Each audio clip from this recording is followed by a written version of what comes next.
Morning, everyone. I'm just thinking about this augmented reality thing. I'm from Glasgow.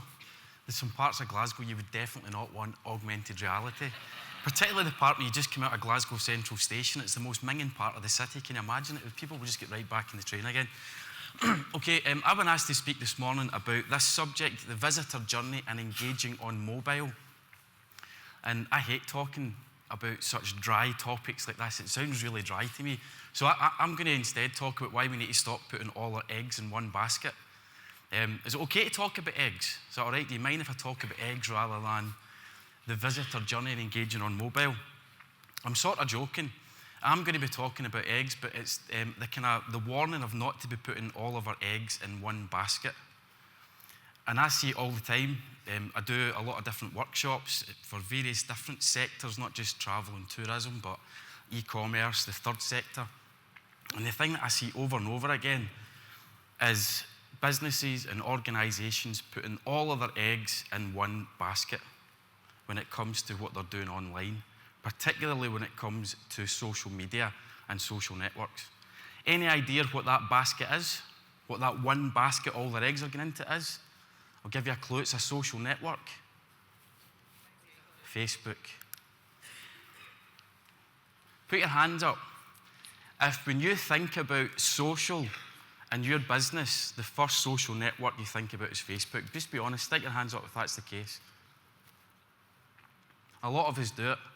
Any idea why we do it? Any idea why so many of our eggs go into Facebook?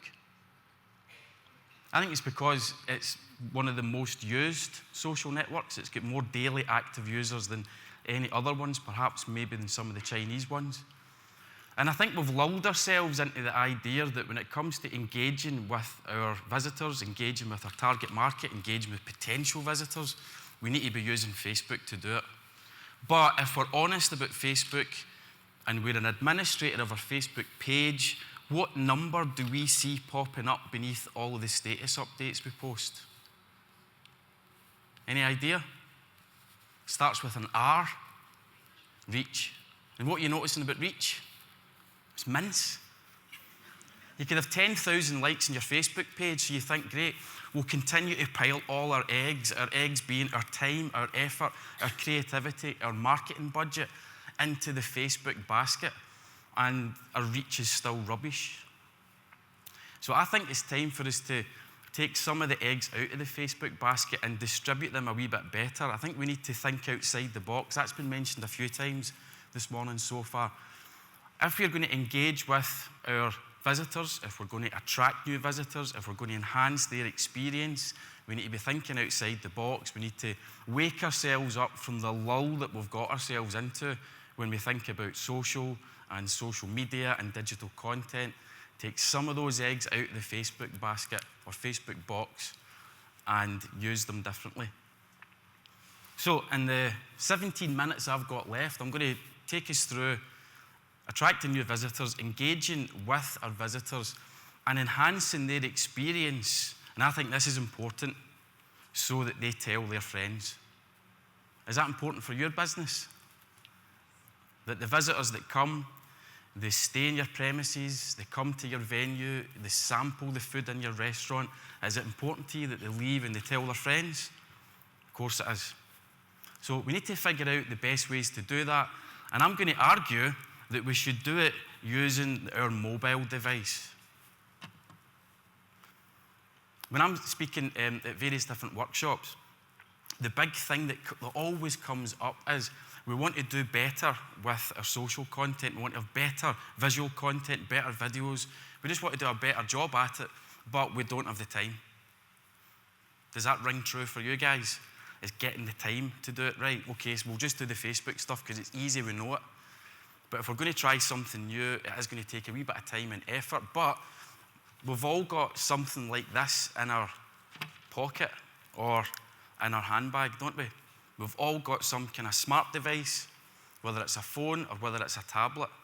So I'm going to argue that we should be using these devices, be smart about using apps that's going to allow us to better engage with our audience, better attract new visitors, and give them a better experience. To do that, there's basically two steps. We need to know the apps that we should be using on our mobile device, the apps that our visitors will probably be using on their mobile devices, and any skills that we're going to need to develop in ourselves in order to reach them, engage them, give them a good experience. Does that sound fair enough? Learn the apps, learn the skills. Recently, I was in Edinburgh at an ETAG event where we were learning some visual content skills. And basically, the idea behind it was how we could take a photo, a still image on our phone, and using a couple of apps, we could transform that image into something that would hopefully be more engaging, more attention-grabbing for potential visitors. So that's a photo that was taken on my iPhone down at, well, can anybody guess where that is? It's in Scotland. It's not. It's Mull of Galloway. So you know Mull of Galloway, we've got the big lighthouse and you can kind of walk down the cliffs and it's absolutely stunning. Just so happened to have a fantastic day weather-wise. So I took that picture. It's a reasonable picture. It was just a snapshot on my phone. But by using some apps that are either free or really, really cheap, we can take images that we've captured on a device. We don't need to invest a lot of time in it. We take a snap, put a wee bit of time and effort into some apps, and we can transform the image into something that looks completely different and might have a stronger message. So at this workshop for ETAG, that was my efforts at using a couple of apps to take an image that's fine, but then turn it into something that's maybe got a wee bit more drama, carries a wee bit more weight, has a wee bit more of a message. Not that there's really much of a message there. It says cliff, but I wasn't thinking very creatively. And the two apps that I used, and I would encourage you to get these installed on your mobile devices, Snapseed and Over. Does anybody use either of them already on their mobile device? So there's a few hands going up. It would be great if more of us were familiar with these type of apps where we can take photos on our device and very quickly and effectively transform them into something that have a bit more power behind them. Snapseed is the one on the left. Snapseed is a photo editing app. It's really, really powerful, but really intuitive to use. Everything's done with your finger on the screen. It's owned by Google and it's free. The one on the right is called Over, so that's how I added the text and created it so it's sort of fading into the water and almost sitting behind the cliff. Over costs about $2.99 or $3.99, and it's going to give you tons more power over those images. Now, obviously, it's fine to just take images on your phone and just fire them up onto Facebook or up on Instagram, but I think we need to try and make our visual content via apps stand out a wee bit more to potential visitors so that they see our stuff and it really sticks in their mind. They feel inspired. They want to know more about our business. So this is one of the habits that I think we should be forming. Capture content on your mobile device. Who's already doing that regularly? Brilliant. It'd be great if all of our hands were up, that we're just in the habit. We felt empowered in our business to take our phone out of our pocket or out of our handbag and capture visual content on that particular device. There's nothing better than if you've got a large library of visual content to pull from when you're trying to create fantastic social media for the likes of Facebook or Twitter or any other social network that you're using. The more visual content you've got stored in a library, whether it's on your device, whether it's something like Dropbox or Google Photos that you can pull from, it makes your job much easier. And if you can empower your team, that they can feel they can use their mobile device and some apps that are either free or cheap to create visual content for the library, then even better. Here's another habit to form. Share the content from your mobile device. Do we maybe feel restricted sometimes when it comes to updating the social presences that our business have? We feel we need to be in the office, we need to be sitting in front of a laptop or a desktop machine. The reality is with our mobile devices, we can be updating our social presence from anywhere, capturing the content, editing the content on our phone or on our tablet, and then sharing it on our social networks. So I think this is another habit we should be forming. It's going to allow us to be really responsive. We can quickly turn around our content, getting it from the capture stage and getting it out to potential visitors to our destination. Now, when it comes to thinking outside the box, we maybe need to think about different social networks to be sharing our visual content to. I'm not saying these are particularly outside the box. We should all know what these social networks are. The one on the left, what one's that? Pinterest. Who's using Pinterest for their business? So most of us aren't. But Pinterest could be fantastic for us if we've got the right visual content. The one in the middle is obviously Twitter, and then we've got Instagram. I'm not a big fan of stats, but here's some stats for those that like it, and you maybe want to jot these down. But Pinterest users are 3 times more likely to share content on the mobile app than on their desktop computer. In other words, Pinterest users will be sitting on the train or on the bus, or they're sitting at their breakfast table having a coffee in the morning, and they've got their mobile device out, and they're browsing through Pinterest. So they're engaging with content on their mobile device. I think we should be also capturing it, editing it, and getting it straight onto our boards on Pinterest from our mobile device. We're going to save a lot of time if we do it that way. 52% of Pinterest users pin primarily from their phone. So that's what our target market's doing. They're engaging with Pinterest on their mobile device. We should be also. Again, it's going to save a lot of time. We're running an event. There's something exciting happening in our premises. We can create an image. We can get it straight up onto Instagram, Pinterest from our phone. One of the things that we need to remember, though, for Pinterest is the use of keywords and adding the location. We all know that, those of us that are using Pinterest, don't we? It's really, really important. If we want to be found on something like Pinterest, we must have the right keywords in place, but we can't forget to be attention-grabbing with our visual content. So that's going to go back to us having a big library of visual content to choose from that we've tweaked and edited, we've refined it to make it even better. We get that up onto social networks like Pinterest, tagging it with the right keywords, adding the location, linking it back to somewhere. Where should it link back to, all that visual content? Our website. We want to get them from that visual content back to our website. So if they are on their mobile device and they tap on our image, it's going to bounce them straight back to our website where they can learn more about our business. This has been mentioned already with the rubber duck. I think it's a fantastic idea, Kim mentioned. We should be searching social networks like Instagram for our destination, for our city, for niche areas of interest around our city, for our business, and search for user-generated content. So Kim's just taking a picture just now. It'll be interesting to see what it does with this, with the rubber duck. But user-generated content can be really, really powerful. That's someone who has either visited our premises or has been in our vicinity, and they've felt inspired enough to use their mobile device to create a bit of visual content to share with their friends on that particular social network. That's really, really powerful. We can tap into that. Instagram's great for it. Do a search on Instagram for Edinburgh, for example. You'll see millions of photos from people who have visited Edinburgh, and they've shared their experience on that social network. What I think more of us should be doing is, rather than us thinking, like, what sort of photos should we post on Instagram, learn from the photos that are already there. I was talking to someone from one of the national galleries recently, and she was saying this is what they do because it gives them the visitors' experience of the galleries. And that is often different from their experience as the people that work in the galleries. The same principle applies to our business. So what sort of photos already exist on Instagram of our premises, or events that we've run, or the area around our premises? How are visitors seeing us? Learn from that. Copy them, just rip off their ideas and create our own visual content that matches it. But another important thing we should be doing on social networks like Instagram is following people. So I posted a photo. Should I tell you this? I suppose I should. I posted a photo on, and it's not in the slide deck because I just did it late last night.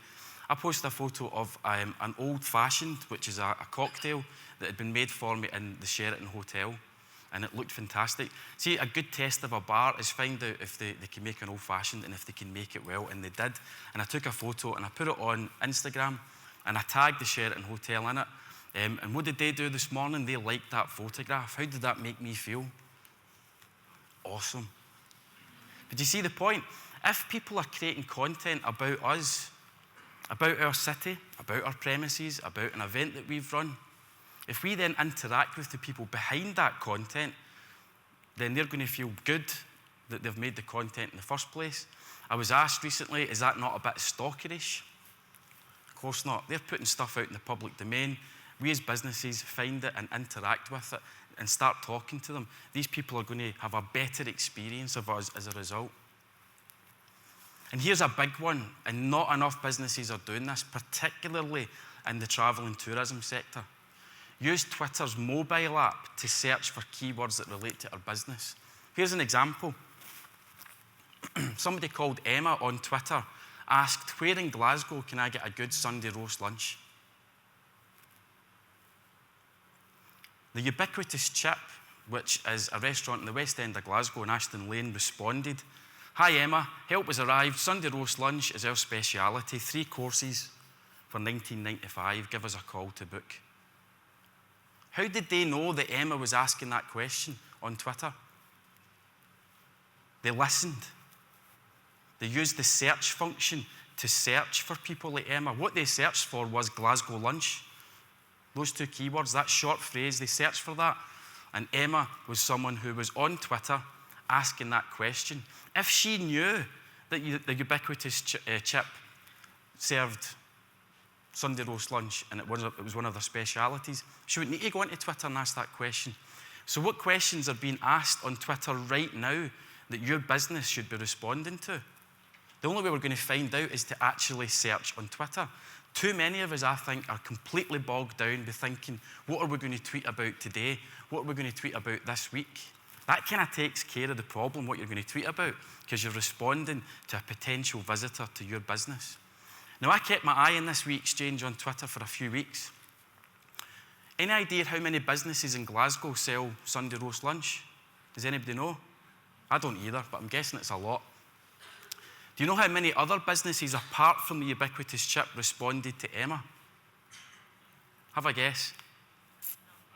Correct, none. Why? Because those businesses that sell Sunday roast lunch are too busy tweeting about the fact that they sell Sunday roast lunch and other things that they do, instead of engaging with people like Emma. Now, that could have helped Emma make a smart buying decision where she could have called Matt to book her Sunday roast lunch. Ubiquitous Chip only knew about that because they were using Twitter to listen. On your mobile device, you can do it right now. It's dead simple. You go to the search box, you type in what you want to search for, and then you see the 2 wee lines with the circles through them. That's going to give you more options for your search. It'll take you to the next page on your mobile device, and then you tick or tap near you, and it will show you people in your geographic vicinity, where you are at that particular moment in time with your mobile device, that are talking about the stuff that relate to your business. Another thing we should be doing on Twitter is searching for our business's name. So the Hampden Museum, I think it's actually called the Hampden Experience, but it's the museum in Hampden, and they tweet regularly. But if you search Twitter for Hampden Museum, you're going to see people talking about that business, but not talking to that business. In other words, they're not using the museum's Twitter @handle, but instead they're talking about the museum. We should try that for our business. On our mobile device, just fire in our business's name and look for the people who are talking about your business without talking directly to you. These are the people that you should be engaging with also. So Chris at the top, we tripped to Hampden today to visit the football museum, blah, blah, blah, buzzing for a pie and not having to queue. Hampden Museum could step in and start talking to him.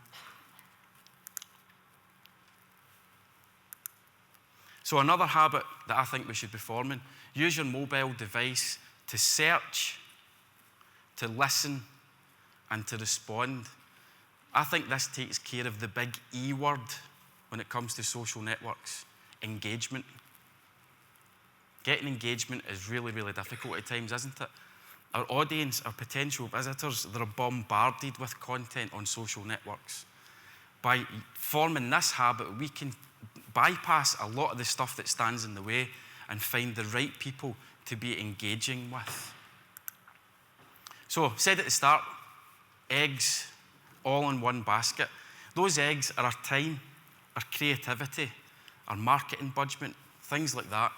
If we're in the habit of piling them all into the Facebook basket, I think we're missing a lot of tricks. I think we need to get our phones and our devices out of our pockets and out of our handbags.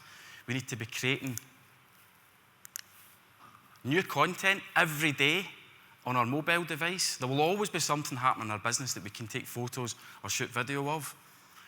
Find the best apps for us to make that content look amazing. Be sharing it via apps to where your audience are. So think about Pinterest, think about Twitter, think about Instagram, and engage with the people that you're finding on those social networks. So that's what I've got to say. I know there's a video coming up next that's going to explore the theme of mobile apps a wee bit further, but I would encourage you to form these habits and have a bit of fun with it as well. Thanks.